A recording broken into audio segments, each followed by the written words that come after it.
নমস্কার বন্ধুরা, আপনারা কখনো বেগুন ছাড়া বেগুন ভাজা করেছেন বা খেয়েছেন? আমি আজ বেগুন ছাড়াই বেগুনের মতো ভাজা করে দেখাবো। আপনারা প্লিজ ভিডিওটা স্কিপ না করে দেখতে থাকুন আমি কিভাবে কি দিয়ে বেগুন ভাজা করি। দেখুন লাগছে কি না, একদম বেগুন ভাজার মতো সবুজ বেগুন ভাজা করেছি আমি এগুলো। সীমাস স্মল কিচেনে পুরনো বন্ধুদের সাথে নতুন বন্ধুদের আমার চ্যানেলে স্বাগত জানাচ্ছি। এইভাবে করে বেগুন ভাজা করে আপনারা বাড়িতে কোনো গেস্ট আসলে গেস্টকে খাইয়ে একদম তাক লাগিয়ে দিতে পারবেন। আসুন দেরি না করে রেসিপিটা শুরু করি। আমি প্রথমে মেজারমেন্ট কাপের 1 কাপ সুজি নিয়েছি। এখন এটাকে জলে ভিজিয়ে রেখে দেবো, আধা ঘন্টা মতো ভিজিয়ে রেখে দেবো। জলটা এইভাবে দিতে হবে যাতে সুজিটা একটু ডুবে যায়। তারপর হাত দিয়ে এইভাবে নেড়ে চেড়ে আমি ঢেকে রেখে দেবো, তখন জলটাও সোপ করে যাবে আর সুজিটাও ফুলে উঠবে। সুজিটা ভিজতে ভিজতে এদিকে আমি 2টো ক্যাপসিকাম নিয়েছি। ফুলা ফুলা ক্যাপসিকামগুলো বড় সাইজের থাকে যে, ওই ক্যাপসিকামগুলো নিতে হবে। এখন আমি ক্যাপসিকামগুলো কেটে নেব। আমি বোটার দিকটা দেব না, তারপর মোটা মোটা পিস করে কেটে নেব। আমার চ্যানেলে যদি আপনি নতুন বন্ধু হয়ে থাকেন, চ্যানেলটাকে সাবস্ক্রাইব করে পাশে থাকা বেল আইকনটাকে ক্লিক করে অল অপশনে ক্লিক করে রাখবেন সবার আগে নোটিফিকেশন পাওয়ার জন্য। আমার একটা ক্যাপসিকাম কাটা হয়ে গেছে, বাকিটাও এখন এইভাবে করে আমি কেটে নেব। তারপর বোটাটাকে কি করব আপনারা ভিডিওটা স্কিপ না করে দেখতে থাকুন আমি কিভাবে কি দিয়ে রেসিপিটা বানাই। ক্যাপসিকামের ভিতরে যে গুটিগুলো আর শাঁসটা থাকে, চাকু দিয়ে এইভাবে করে আস্তে আস্তে করে ছাড়িয়ে নিতে হবে। ছাড়িয়ে নিয়ে তারপর শাঁসটাকে বের করে দিয়ে দেখুন ক্যাপসিকামটা ফাঁকা হয়ে গেল। এইভাবে করে আমি সবগুলোকে ছাড়িয়ে নেব। রেসিপিটা দেখতেও যেমন সুন্দর হয় তেমনি খেতেও কিন্তু দুর্দান্ত লাগে। দেখুন এইভাবে করে আমি সবগুলো ছাড়িয়ে নিয়েছি।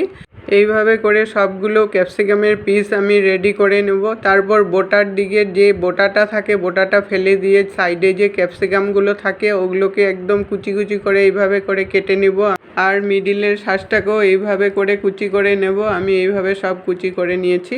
সবগুলো ক্যাপসিকামের পিস কেটে রেডি করে নিয়েছি এইভাবে।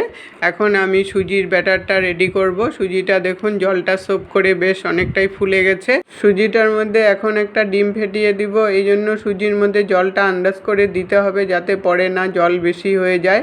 এখন এটার মধ্যে 2 চামচ পরিমাণ ধনেপাতা কুচি দিয়ে দিলাম আর 2টো লঙ্কা কুচি দিয়ে দিলাম। ঝালটা অবশ্য আপনাদের টেস্ট অনুসারে দিতে পারবেন। আর একটা টমেটো কুচি দিয়ে দিলাম। টমেটোর বীজটা আর জল জল ভাবটা ফেলে টমেটোটাকে কুচি করতে হবে। আর একটা পেঁয়াজ কুচি দিয়ে দিলাম আর ক্যাপসিকামগুলো যে কুচি কুচি করেছিলাম ওগুলোকেও দিয়ে দিলাম এটার মধ্যে। আর স্বাদ অনুসারে নুন দিলাম আর 1 চামচ হলদি পাউডার দিয়ে দিলাম, 1 চামচ কাশ্মীরি চিলি পাউডার দিয়ে আমি এখন ব্যাটারটা ফেটিয়ে নেব। ভালো করে ফেটাতে হবে যাতে ডিমটা একদম মিক্স আপ হয়ে যায়, ডিমটার যেন কোনো দানা দানা না থাকে, ওইভাবে করে ফেটাতে হবে। ব্যাটারটা আমার পুরোপুরি রেডি হয়ে গেছে। এখন একটা ফ্রাই প্যান বসিয়েছি, ফ্রাই প্যানেই রেসিপিটা বানাতে হবে। আমি এখন 2 চামচ পরিমাণ তেল দিয়ে দিলাম, রিফাইন তেল দিয়ে দিলাম এটার মধ্যে। তেলটা দিয়ে চারিদিকে ঘুরিয়ে দিলাম তেলটা গরম হয়ে গেছে। এখন ক্যাপসিকামের পিসগুলো দিয়ে দিলাম, এইভাবে করে একটার পর একটা দিয়ে দিলাম। দিয়ে তারপর আমি ব্যাটারটা এটার ভিতরে 2 চামচ করে দিয়ে দেবো। ব্যাটারটা দিয়ে চারিদিকের ফাঁকাগুলোর মধ্যে ঢুকিয়ে দিতে হবে যাতে পুরোপুরি পিসটা বন্ধ হয়ে যায়, এইভাবে করে দিতে হবে। আর সাইডে যদি পড়েও যায় ওগুলোকে উঠিয়ে নিয়ে ভিতরে দিয়ে দিলেও হবে পরে।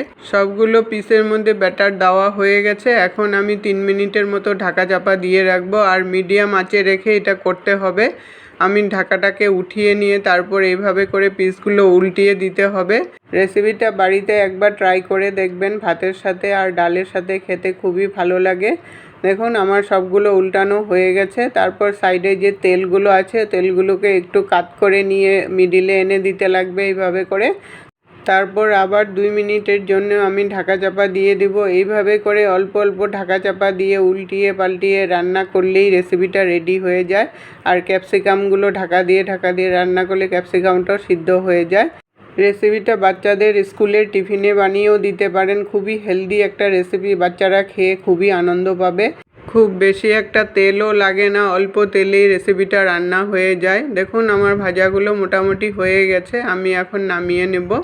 এইভাবে করে বাকি ক্যাপসিকামগুলো আমি ভেজে নামিয়ে নেব। বাকিগুলো আমি দিয়ে দিলাম, দিয়ে তারপর ব্যাটারটাও দিয়ে দিলাম, দিয়ে তারপর ঢাকা দিয়ে ভাজা করে এভাবে করে নামিয়ে নিতে হবে।